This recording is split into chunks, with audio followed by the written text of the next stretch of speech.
Innocence! You, and only you, I shall save.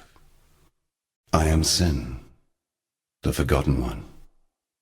Would that humanity could forget all of my kind. Perhaps with your help, that might still come to pass. For now the blinding light has been dimmed, and darkness floods in to fill the void. The desperate and depraved set a feast for their lord incumbent, Kitava, the ravenous one. Should Kitava accept their invitation, there is but one thin sliver of hope for us all. My brother's sign of purity. Look to it in the choking passages of Templar reverence. It shall be your torch when night falls at last. I am Sin, the Forgotten One. Would that humanity could forget all of my kind. Perhaps with your help, that might still come to pass. For now the blinding light has been dimmed, and darkness floods in to fill the void. The desperate and depraved set a feast for their lord incumbent, Kitava, the ravenous one. Should Kitava accept their invitation, there is but one thin sliver of hope for us all. My brother's sign of purity. Look to it in the choking passages of Templar reverence. It shall be your torch when night falls at last. Deep in the Templar's ossuary, in the company of the dead, there lies the sign of purity. Innocence bled himself for the creation of that cruel and desperate weapon. Tempered in his own ruby ichor, it was forged to be a transcendent tool of punishment and purification. The sign is a living agent of righteousness, or at least the dubious kind of righteousness that my brother subscribes to. Innocence found in the first High Templar a most faithful servant, and gifted the sign to him so that it might be used in times of great need. The great need of Innocence believers, that is. Humanity's general well-being has never been of particular concern to my brother. Though I am a god, I have not forgotten my humanity. I care for that which I once was. Kitava remembers nothing and cares for nothing but his own hunger and greed. He is an endless pit of gnashing teeth and churning guts. While other gods rise on the mainland and fight for the meager scraps of what was, Kitava has the most fecund and formidable civilization of his age at his disposal. He can feed when he likes, and he grows ever stronger with each morsel. All of Ariath shall soon belong to Kitava, and if that happens, he will rise beyond even our reach. He lives, after a fashion. That pretentious little vessel of his served only to encourage his divine follies. I have procured him a more sensible host, one that should contain his excesses and temper that fragile ego of his. Hear this, brother. From mind of lead to heart of gold, your soul shall be bound, your wrath shall grow cold. An empire is nothing more than a standard, pitched in the naked earth. The time has come for you to raise the standard, upon the peak of false faith, the apex of Chitta's cathedral. Drive it deep into that sacred stone. Mark the death of a faithless empire, and slay the slavering kingdom that seeks to consume it. The flame of hope may flicker, but it cannot be extinguished. There is no shame in falling to a god. Shame lies only in refusing to rise again. You shall soar. That much I'm permitted to foresee. You shall ascend to the peak of your loftiest mistake, and from there you shall pluck a single surviving hope from the jaws of immortal despair. A ship sails for Lion Eye's watch not far from here. Be on it. May humanity flourish. May humanity flourish. May humanity flourish. Greetings. Greetings. Greetings. Yes. Yes. Yes. Hello. Hello. Hello. Farewell. Farewell. Remember, humanity needs us. Remember, humanity needs us. Remember, humanity needs us. Goodbye.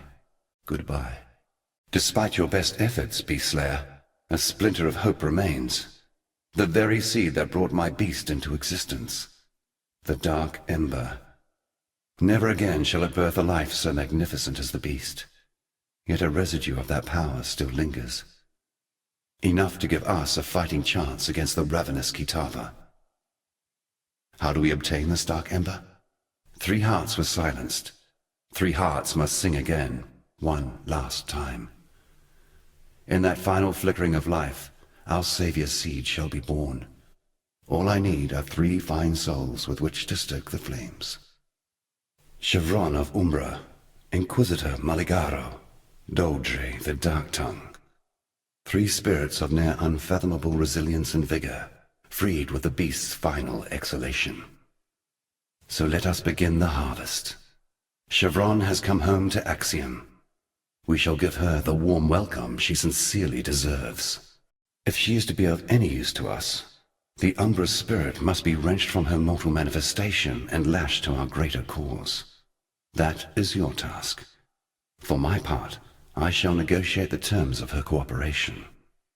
With a tragic kiss and lasting embrace, her essence shall pass into me as if she were a sweet breath from the mouth of my lover. It is a sacrosanct sacrifice for all involved.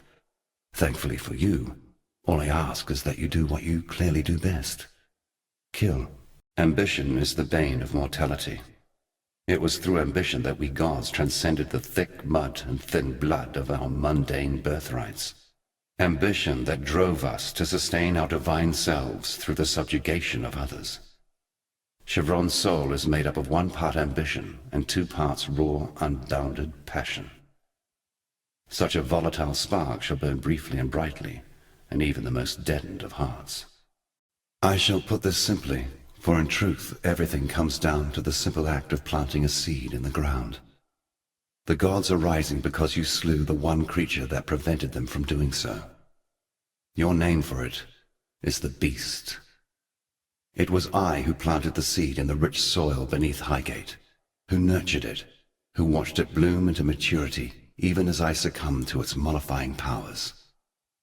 We gods, we were driven into slumbering darkness, to dream away eternity whilst the gentle beast watched over us. I would desire that we return to that blissful state, but my brothers and sisters of deism shall never submit to banishment. They have tasted freedom once more, and they shall not let go of this world until it is pried from their cold, dead hands. The beast was never a cruel master. It didn't want to destroy, to corrupt, to terrorize. It simply existed to exist. I made it that way. Unfortunately, in neglecting to provide it with ambition, I made it vulnerable to the ambitions of others. Queen Atziri and Doriani, Emperor Chittis and Malachi. Others even before them. I created a beast that would free humanity from the tyranny of the gods. Yet all I really did was provide the perfect tool with which humanity could tyrannize itself. From here to the beast, the journey is long and arduous.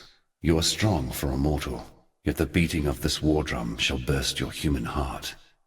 So we must fortify it with something a little more divine in nature. While a god may fall, their essence lingers, a quiet cacophony outside of your perception. That essence can be yours to galvanize your will and invigorate your body. I have the perfect first donor for us. Tukohama, the father of war. In a pool once foul and fetid, he has raised a fortress now ferocious and fearsome. Best you pay him a visit before he also raises that ugly son of his, and unleashes him upon what remains of Rayclast. The Karui were a peaceful culture of farmers and fishermen, before fate thrust the great Tukohama upon them. It was he who put the stone axes in their hands, and the hunger for conquest in their bellies. Farmers quenched their dry fields in blood. Fishermen emptied their holds of fish and filled them with land-greedy hordes. Battle by battle, war by war, Tukohama carved the steps that would carry him up a mountain of severed heads and into immortality. Tukohama's axe is called anger, his spear is called greed, and the victims are the minds and hearts of all Karui. Brother! Brothers! Let peace be wrought through this sacred cost. Sister! Sisters! Tukohama! The soil wants for your blood no more. I am sin, thief of virtue, and it is mine to take what I will from the defeated, to make a gift of it to the victorious. Alas, your mortal frame cannot withstand the unfettered fire of deism. It would turn your blood to mist and scorch your precious flesh black. So choose modestly and choose wisely, for there is much more at stake here than your little hopes and dreams. I have another deity in mind who could be persuaded to donate a little essence to your ongoing edification. Aberath, a deranged old goat with a thirst for human souls, whose cloven hooves now stand astride the old prisoner's road. Have you ever tasted a soul, Beastlayer? No, I imagine not. The poets all speak of sweet souls, bitter souls, enlightened souls, and twisted souls. You know what most of them taste like, really. Regret, with a lingering aftertaste of should have known better. A renowned alchemist, eroded by his lust for distilled spirits, and not the alcoholic kind. Aberath the Scholar King, dancing upon a stage of chemicals and fire.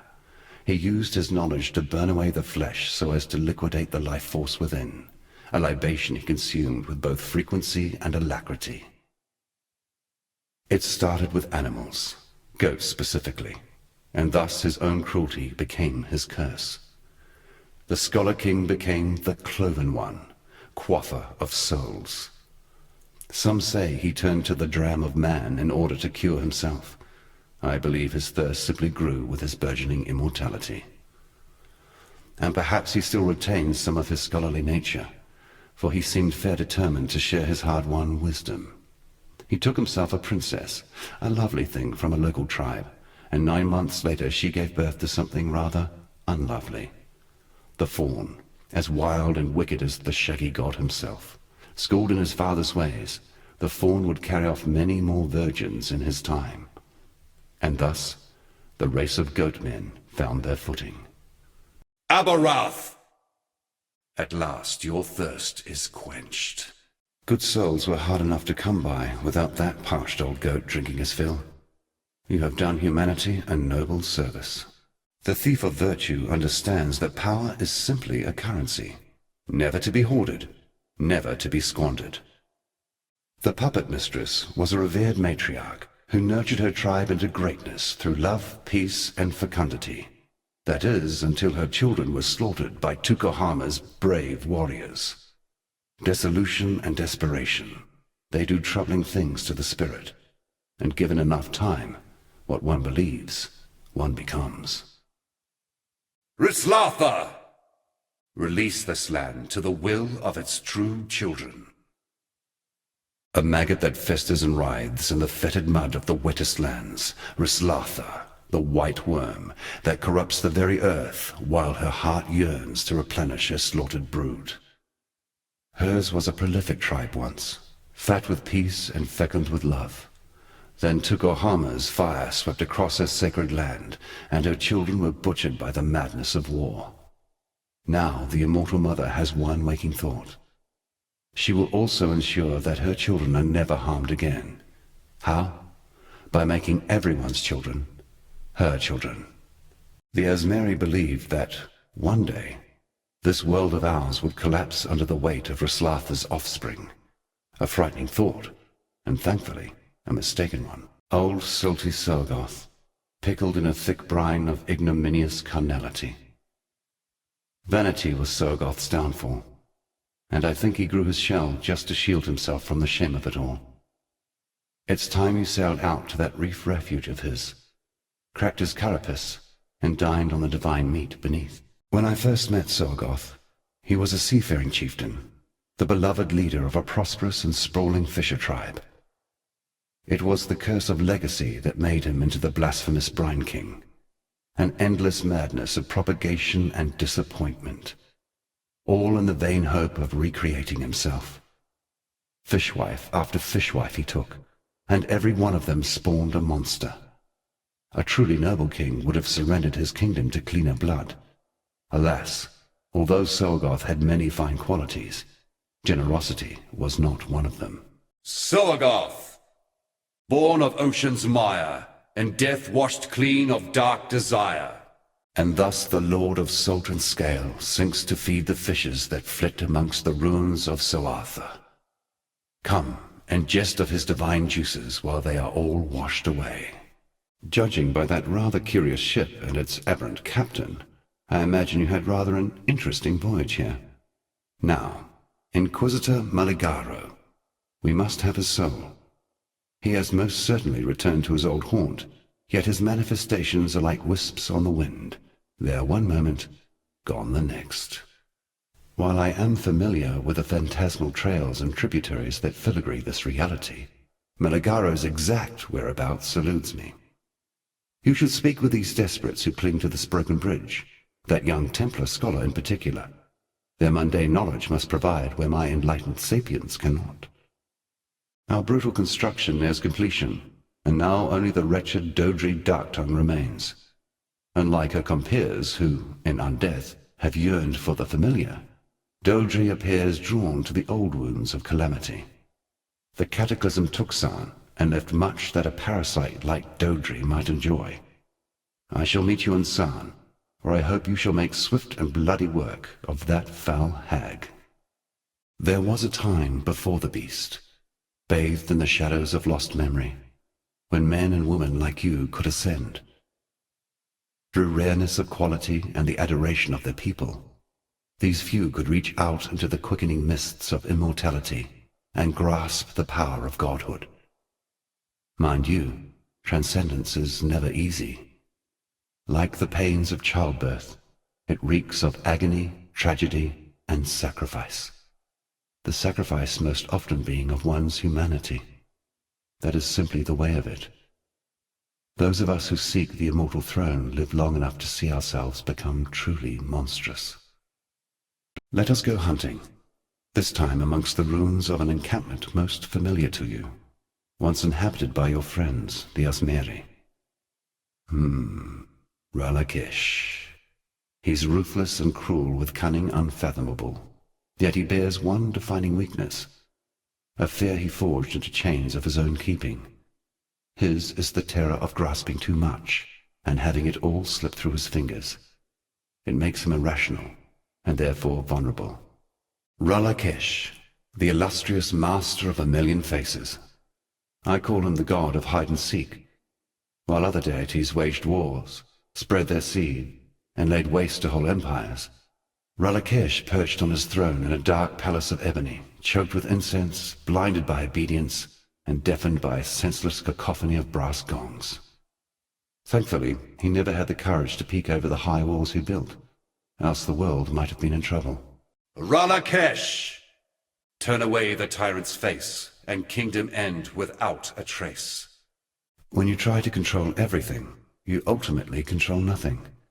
Ralakesh has never quite been able to grasp that concept. Into the most dreaded of thickets you must go, I'm afraid, for there Gruthkol the Despairing sulks and schemes. The Val laid waste to her kingdom, and placed her slaughtered children at her feet. Grief enveloped Gruthkol, transformed her, flooded her mind with a singular thought, to share her suffering with those who had murdered her daughters. Though she has returned, her sanity has not. There is no fury like a mother bereaved. I wonder if Gruthkol would still grieve for her children if she knew the truth. The Spinner of Shadows had no aspirations until Gruthkol's daughters plotted against her. They saw her power over the people, her miraculous potions, her intoxicating lusts. They feared Arakali, thought she might threaten their legacy. Yet that's the curious thing about spiders. They only leave their web when you force them to. Gruthkol! Thus I release you from motherhood's rage. The tragedy is that our world, our kind, may turn something as pure and honorable as a mother's love into such a vicious weapon of wrath and butchery. I only hope that Gruthkol will find her children, happy in her arms, in the realms beyond. You're about to settle an ancient score, Beast Slayer. True to his nature, Tong Mazu took something rather precious from me. In the millennia that have since passed, he has no doubt forgotten. I have not. It's time that Tung Mazu repaid his debt, and you shall be my collector. His people wrote songs of Tung Mazu to be sung on the eve of battle. To them he was an artist who painted in shades of scarlet and vermilion.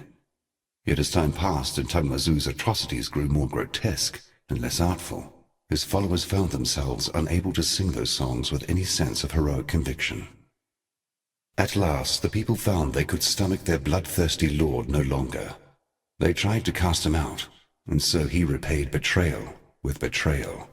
He gave his people to their darkest enemies and danced in the raining of their blood as throats were slit one by one. Those few that survived learned their lesson. They taught their children to fear the trickster god, to pay homage to him before each and every battle, lest he see to their bloody defeat. And in raising Tung Mazu to divinity with their tribute, they forged the lowliest and most vile of gods. Tang Mazu! No more tricks. May that god of traitors and turncoats fade from this world, a memory to a mere name, or to nothing at all. A temptress and a predator. Vile legends say she crawled up from the blackest of pits during the creation of the world. No, her beginnings were far more mundane. A mortal harlot whose endless lust for loin and lecherous delight saw her transformed into the very image of her dark desires. The Spinner of Shadows, they once called her. She sees herself as a regular goddess of love, and has the romantically forged temple to prove it. That's where you'll find her. Yet there's little romance to the lady herself. At least, I doubt the corpses that now embrace her carapace would think so. Answering the call of a royal invitation, I visited the Spinner of Shadows as an emissary for a small and fragile alliance of gods. Mostly weak deities huddling together in terror of being consumed by their greaters. At this time, Queen Arakali ruled an empire, and so invited me to gaze upon her mighty works with appropriate wonder. If I'd looked past this pretense, I may have chanced to see her hidden desire to have me share her bed. For years I lay trapped in her webbed sheets. Some days she enjoyed my prowess. Other days we enjoyed each other. Yet this illusion of love and leisure simply veiled the morbid reality that I was not free to leave. I languished under her bewitching spell until the day the spider was betrayed by her own flies, and sealed within that temple of her own fevered making. Arakali! Death is the true climax of perverted lust. Many an artist of Asmerian descent has engaged in the sad worship of that sultry arachnid, but you looked in those hypnotic eyes and then ripped them out. She lies in her bed of sordid memory, alone. A little of the spider yet creeps and crawls in my palm. A touch more power for my subduer of gods? Dodry Darktongue is the insidious infection that threatens to make septic the great and terrible wound that is San. However, any certainty that I had as to her exact whereabouts has been sundered by the sheer stench of her presence. We shall have to deduce her location from those who know the area best. These locals that cling to San like hungry maggots. Once more into the breach, and once more we return victorious. Although I have to admit, I did not relish the sensation of imbibing that foul witch's soul. I felt decidedly unclean. Still, our journey nears completion. To the Northwise Highgate and the cessation of our efforts to extract the dark ember from my dearly departed beast. And none too soon. Every hour Katava's strength grows, and the longer he and the other gods dwell on this land, the less is humanity's chance of survival. I would advise caution with this one. There was a time when all who heard the title Dread Warrior would shake with fear. Vestilo's Dread Warriors made terror into high art, and Vestilo, the Dread Champion himself, was the most unsettling creature to walk the continent in those days. He was more than just man and monster. For his victims, death was no longer the ultimate horror, instead a welcomed end to the torment he inflicted. Vestilo played not on the threat of death, rather on the threat of suffering. The Dread Champion of ancient Asmeria, Vestilo ruled his tribe through fear and torment. He saw war not as butchery nor strategy, rather a great and terrible show that would grip the heart and sunder the mind. With muddied fields as their stage, in masks of both demon and monster, Vestilo and his dread warriors sought not the destruction of their enemies, but their subjugation and defilement.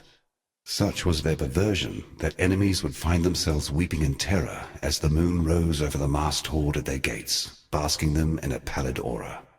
Vestilo, I bring to an end your night of terrors. Though Vestilo is gone, that lingering fear, that crawling chaos of dread may still haunt the nights and dreams of mankind.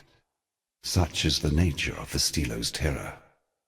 Like my precious beast, fear is a seed, taking root in the fertile ground of the mind, and if left free, shall grow to whatever size the victim's imaginings fancy. In Azaro's grotesque little garden, you'll find an old friend of mine, the yawning maw that is Ugal, but a self-portrait of what that pathetic creature has come to believe about the nature of fear. Those who look upon him see their own fears reflected in his horrifying visage. Vile scholars seem compelled to answer all manner of strange and troubling questions. Ugal was one such scholar. Whilst plumbing the depths of humanity, he came to believe that there was no truer expression of humanity than pure terror. He would induce terror in children, and then capture their reactions with an eldritch mirrors, devices of his own creation that could petrify fear for extended study. Through his gallery of reflected terror, Ugal came to understand human nature so well that he was able to manipulate his way into the vile halls of leadership, and eventually grew so feared and renowned that he ascended into godhood. Ugal! In death the mirrors are thus shattered. Ugal was a cautionary tale. The only way to truly understand fear is to become it. This engagement, I'm afraid, will not be a pretty one. The savage child is what the Asmeri once called Krav, exiled by Solaris and Lunaris to the dirt, his only reprieve being that he could burst from the earth in places of savagery and battle. As a result, Krav would fight in great wars, killing those on either side until none remained. A rather brutal force for peace, you might say. Born into the mud and blood of savagery, Krav carved a path for himself through torn flesh and shattered bone. Conquering brutality with brutality, he rose to be the god-king of a cowering race. A race awash with ignorance, yet thirsting for power. A race that would have beaten and bloodied the world had not the beast driven its monstrous emperor into the obscuring, forgetting darkness. Krav! From dirt you have come, to dirt you shall return. Krav has only ever been the crashing wave. The ebb and flow of war continues into eternity. Such is the way of mankind. We approach the zenith of our divine hunt upon the bridge that chokes the great wet throat of Sane. Lunaris, in her cold fury, has forgotten that the warming sun of morning is as life-giving as the cooling damp of evening. The empire Lunaris dreams of shall be lit by moon and twinkling stars, and life itself shall wither away in that perpetual night. In the Marraketh desert, an oasis lies to the east, its waters shielded from prying eyes by a preternatural storm. The sand will rip the very flesh from your bones, should you be so foolish as to enter into its dark shroud. Yet enter you must. The goddess Shakari hides within that golden blizzard, festering with revenge as she resurrects and rebuilds her ancient army, an army that once threatened to shake the very balance of these lands.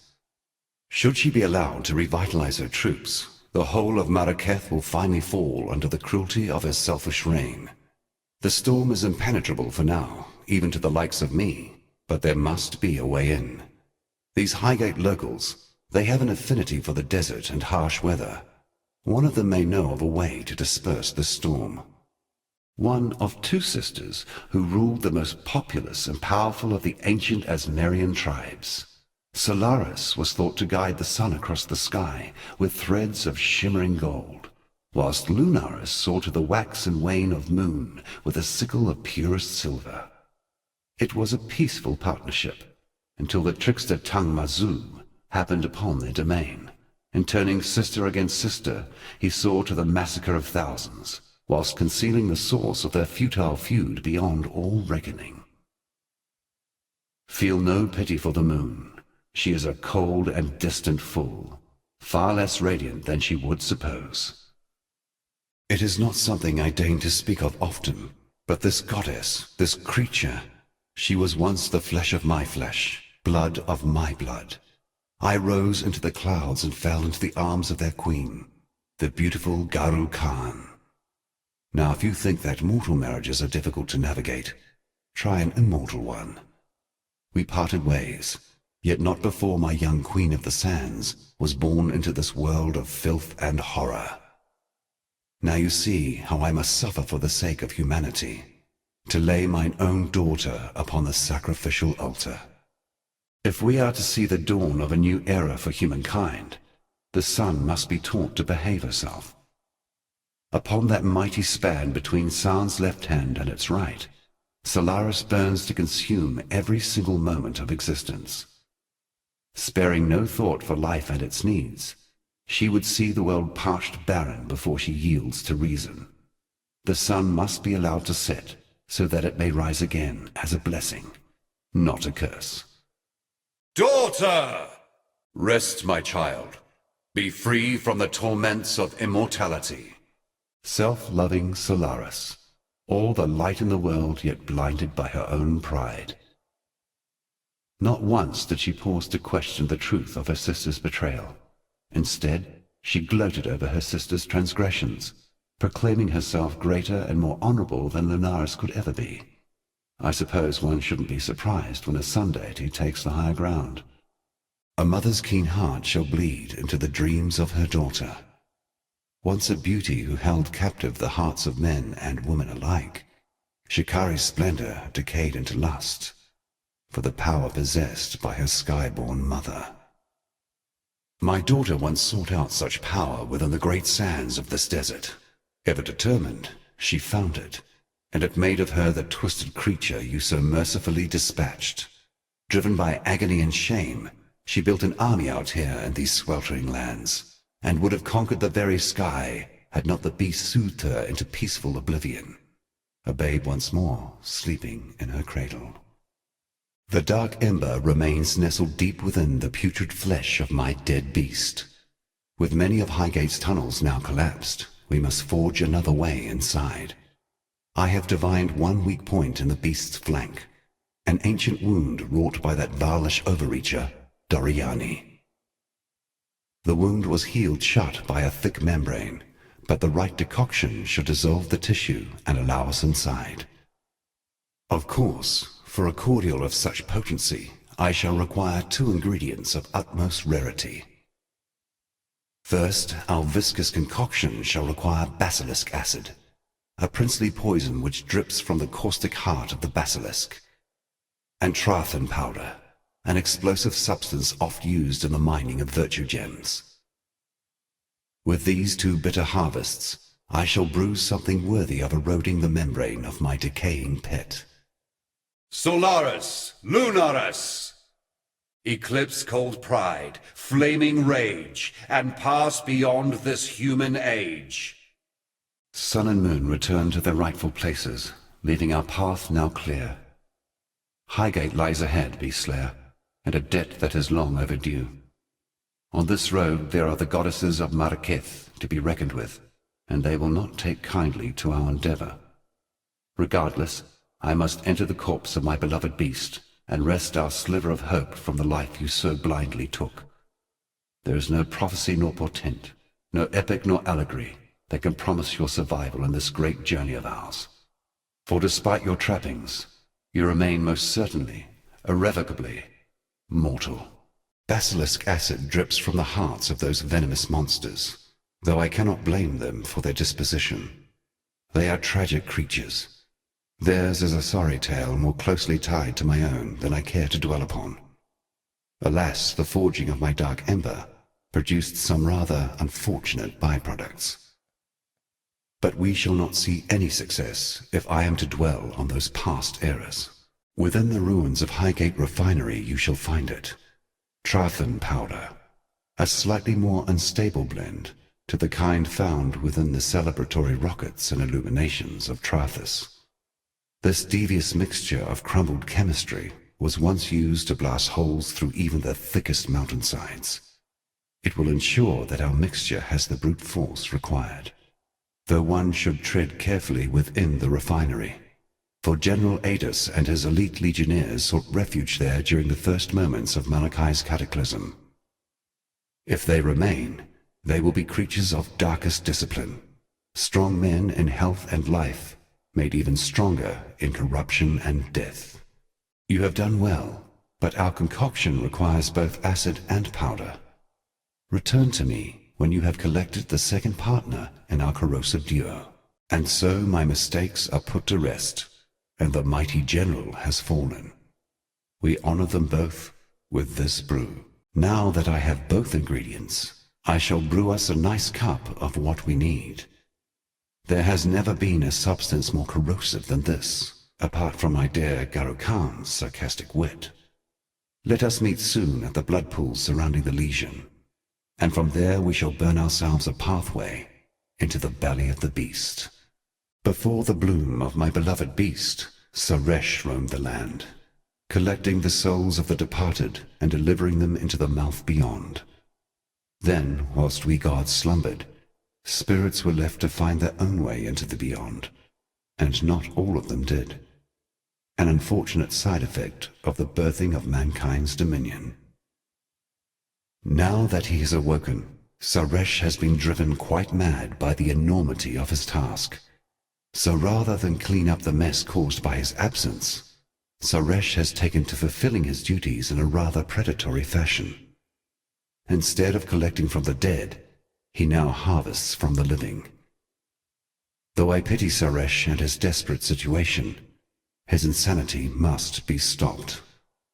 To the gods, most despised are those who would make slaves of the dead, necromancers who cheat the mouth beyond of its seraphic sustenance. Solaris was one such man, a necromancer of the Vesteri plains, who raised a corpse horde against his matriarchal betters. Sitting astride the back of a giant crow, he led his putrid legion in an assault like nothing the Maraketh had ever seen. It was Garukhan herself who came to the defense of her people. I watched her call upon the winds and storms, cursing Solaris, crushing necromancer and crow into one agonizing defamation. From that day on, Solaris was bound by Garukhan's curse to serve those same souls he had once enslaved. Slave! It is time you delivered your final soul. The slave god has now been freed. Like those he once guided, he has passed into the yawning maw of death. Souls will need to find their own way to the beyond, but at least now they can go at their own natural pace. A traveler on the winds, Garukhan pridefully plundered the sky for its secrets. To her mind, wisdom could be found in the eye of a hurricane. Please understand that Garukhan is not an evil being. She was once my friend and companion. Her beauty astonished me as her aspirations inspired me. Yet I must forgo my sentiments for the sake of humankind. Like winds erode the sandstone, Garukhan has been warped by the same powers she enslaved. This is not my goddess that you shall slay. And if I continue to say it, I might very well come to believe it. I weep for my poor Garukhan. Together we experienced the loftiest moments that this world could offer. Alas, it was my heavy heart that she could no longer bear. I knew her pride would one day be the storm that would ravage my precious humanity. In truth, it was for Garukhan that I sowed the dark ember within the depths of Highgate. When love cannot be slain, it must be laid down to sleep. My love, you were too beautiful for this ugly world. I shall find you in the next. It shames me to know the horrors wrought by our hands here and now. Garukhan was complicated, but she was also stubborn, and never would have thought to change her ways. We have given her a sky burial. That is the best we can do. Even in the old times, she was vain beyond comparison. It was her ambition that corrupted her, despite all my warning words. Well, look now, where ambition has gotten you, my love. Here we stand, amidst the coagulating remnants of my creation. Funny, isn't it? Once I placed my beast on a pedestal as my pride and joy. Yet now I send you to breach the hull of my pet's fouling black core. I have brewed for us a potion from the remnants of our harvesting hunt. I shall apply this fermentation to the weakened membrane, and meet you within the black core where we shall further our agenda. Those souls we now harbor, as individuals, they cannot hope to provide the onslaught of power that birthing our dark ember will require. But together each soul shall shift and change. They shall be knit into one creature, filled with animosity. Our unholy union will excite the beast, and bring forth our dark ember from its rotten womb. You should steel yourself, dear friend, for once the cork is plucked from the bottle, the whole world will change. The ember is a seed, the black core of the beast's heart. It is the pure, undiluted essence of corruption. Everything my pet once was, all of its power, the stupefying effect it had on us gods, it all dwells within this dark ember. With this we shall lay Kitava to waste. The once-starved god shall fill his gut and pass on into oblivion. Kitava will fall, and the ember shall disperse into nothing more than ash dancing across the cobbled rooftops of Oriath. It was never meant to transpire this way. My beast was born to be a thing of beauty, a crowning jewel to rest upon humanity's head. I wanted to give your kind a chance for peace, a chance to play atop the great stage, no longer pawns to a pantheon of petty, slavering gods. It was only ever defending itself. The fault lies within the twisted hearts of those who would betray their own humanity. Not even I could anticipate the cataclysms my pet wrought on Rayclast. Both vile and eternal, ruins in the pages of history, and the others trailing back across the eons. There is blood on my hands, Exile, the innocent blood of millions, and try as I might, the stains just won't wash off. Something doesn't seem right. Yes, it would appear our old friend Malachi has one final trick to play. A thaumaturgical wound to the hearts of my precious beast. This complicates things, but not perhaps so much that there is nothing we can do. Exile, listen to me. I'm about to release the souls of our unholy trinity from their decanter. Their anger will exude more power than you have experienced ever before. You must defeat them one by one to fuse their remnants into something volatile enough to coax the dark ember from its womb. Ready yourself. The souls of these three continue to surprise us. Quickly now, the hearts have become doorways. Enter in, complete your mission, though I cannot say exactly what you will find on the other side. At last, our trio joins to become one foul spirit. Destroy that creature of darkness, and let us be rid of this place. Success finally stains our bloodied hands. Exile, I cannot move you, but you have proven yourself capable time after time. Meet me in Oriath. Let us finish this. It is good to see that you survived, my friend. But then, you have fared far worse. The froth of a violent ocean should be no problem for you. While we have been absent, Oriath has become a necropolis, a swarm of Kitava's wretched servants. The situation looks more dire than I had first anticipated. Before we make our move, we must know what we are dealing with. I send you, Exile, as a scout, as the only scout that would stand a chance moving through the shifting forms of this nightmare. You must discover where Kitava resides. Only then can we issue our final blow. Lily Roth is a noble How do you say it? Scallywag? I have witnessed the rise and fall of many great men and women over the eons, and Lily is well on her way to being amongst the very best of them.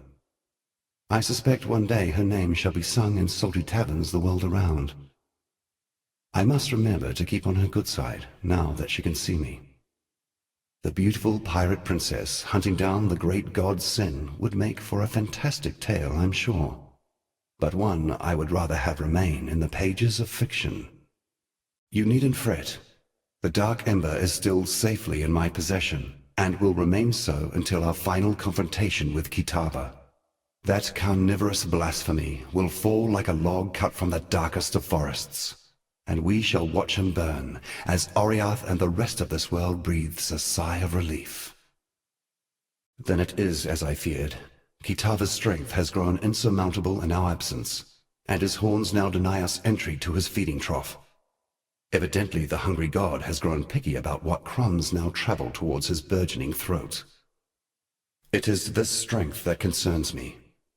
I have spoken with our friend Bannon over there, a willful vessel of my misguided brother. I knew eventually we would need to enlist my brother's services, though I had hoped we need not do so this soon. Yet it seems that we have no other choice. We must invoke my dormant brother, slumbering within Bannon's frame. Kitava's horns are a thing of great corruption, which only innocence's purity can dispel. Before we proceed, I feel I must confide something in you. Bannon wishes me not to speak of it, as he is willing for the sacrifice. However, I feel you should know. Once we invoke innocence, once we dredge him up from his cocoon inside the soul of Bannon, the man shall cease to be. Only the god shall remain. Do you understand what I say, Exile? If we take this path, Bannon will die, excruciatingly so, burnt with purity from the inside out. As I said, Bannon is willing to commit his life to this cause. But perhaps you should say your farewells before we move past the point of no return. This is it. It all comes down to this moment to finally put an end to Kitava. Go, Exile. Together we will save humankind. I shall strike you down. May a new dawn arise. It's over. We emerge victorious. It was always a fool's errand, yet somehow your courage has carried us through. I congratulate you, my friend. Your world may have exiled you, but there will always be a place for you at my table. You have given humanity a fighting chance. Though darkness still covers the face of the earth, there is now a ray of light to pierce it. The insatiable appetite of Kitava has been ruined, and you are no exile. Why, you are a hero worthy of praise. May your legend live on into eternity. Come, let us return to the others. They will be needing as many hands as possible for cleaning up this city. Innocence, you see now, don't you? Little brother, please forgive me. It's as if I have been dreaming the most horrid nightmare. And now, at last, the haze of sleep lifts from my eyes. My vision is clear. Oh, by the gods, forgive me. It is as true now as it was when we began. You and I are of the same flesh, cleaved from the same womb. You ask for my forgiveness. I give it to you freely. But the things I've done, the countless millions I've murdered. There will be time for all of that later.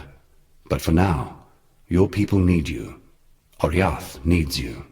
No, I cannot remain here amongst these ruins, amongst the corpses of my own making. These people, they need you, brother, and your hero, not me. Then what?